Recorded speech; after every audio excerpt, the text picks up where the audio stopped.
মানসিকতা নাই, সাধারণ মানুষের সাথে মিশে সাধারণ মানুষের যে মাঝে যে একটা ভালো চিকিৎসা নিতে, সেটাও আমাদের কুলায় না। তো সেই জন্য আমি প্রথম উদ্যোগ নিয়েছি যে আমাদের এখানে একটা সরকারি স্কুল আর কলেজ হবে। আর আর দ্বিতীয় উদ্যোগ নিয়েছি স্বাস্থ্য কমপ্লেক্স যেগুলো হয় ওয়ার্ড ভিত্তিক। ঠিক আছে মাসি, ভালো থাকবেন, প্রার্থনা করবেন আমার জন্য। আজকে আমরা আমাদের ওয়ার্ডের যে সব পাড়া রয়েছে তার মধ্যে কিছু পাড়ার মধ্যে আমাদের শিক্ষা সামগ্রী উপহার দেওয়ার কর্মসূচি ছিল।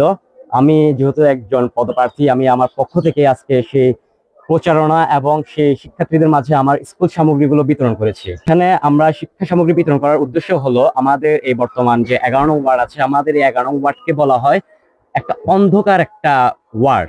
এই যে আলো যদি নিয়ে আসতে হবে, প্রথমে শিক্ষার আলোটাকে আমাদের ওয়ার্ডের মধ্যে নিয়ে আসতে হবে। এই জন্য আমি তাদের কাছে এই শিক্ষা সামগ্রী নিয়ে তাদের দিয়েছি। আমাদের এই 11 নং ওয়ার্ডের মধ্যে আরো কয়েকটা সমস্যা হলো, তার মধ্যে আমাদের এই 11 নং ওয়ার্ডের সরকারি স্কুল বা কিংবা কলেজ নিয়ে। এটা আসলে যাদেরকে নির্বাচিত করা হয়েছিল তারা যদি প্রস্তাব না দেয়, সরকারের কাছে যদি সুপারিশ না করে, তাহলে সরকার করবে কিভাবে করবে?